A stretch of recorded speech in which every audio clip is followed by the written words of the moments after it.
US President Donald Trump on Thursday signaled strong support for a sanctions bill aimed at pressuring Russian President Vladimir Putin to end the ongoing war in Ukraine.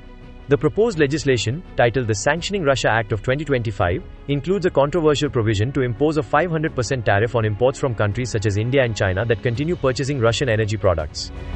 And a lot of people are dying, and it should end. And I don't know, we get a lot of bullshit thrown at us by Putin, for you want to know the truth.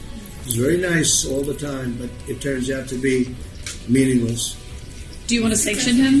Lindsey Graham has a sanctions bill on Russia. Do you want him to move ahead with that? I'm looking at it, yeah. I'm looking. The Senate is passing and passed a very, very tough sanctions bill. Yeah, I'm looking at it. And you'd sign that? It's an optional bill. It's totally at my option. They pass it totally at my option, and to terminate totally at my option. And I'm looking at it very strongly.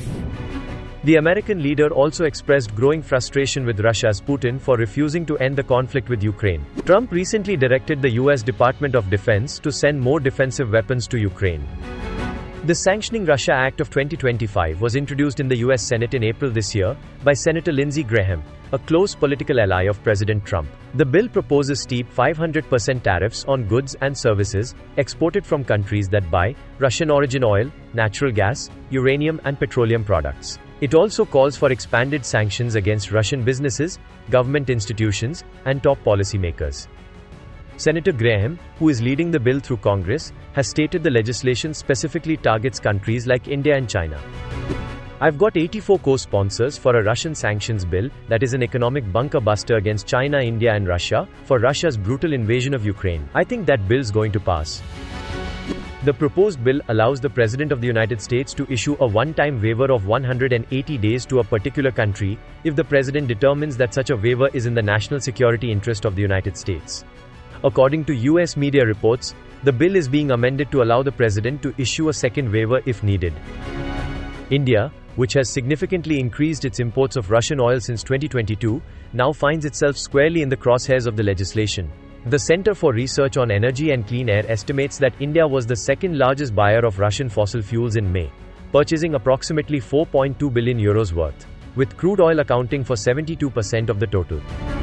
When asked about the bill during his visit to Washington earlier this month, Indian External Affairs Minister S. Jaishankar confirmed that New Delhi is closely following developments and has been engaging with key stakeholders in the US Congress. Regarding Senator Lindsey Graham's bill, well, obviously, any development, but which is happening in the U.S. Congress is of interest to us if it impacts our interest or could impact our interest. So we have been in touch with Senator Graham. The embassy, the ambassador has been in touch. I think our concerns and our interests on energy security have been made conversant to him. So we'll then have to cross that bridge when we come to it, if we come to it. Senator Graham has been direct in his message. If you are buying products from Russia and you are not helping Ukraine, then there's a 500% tariff on your products coming into the United States. He added that India and China together account for around 70% of Russia's oil exports.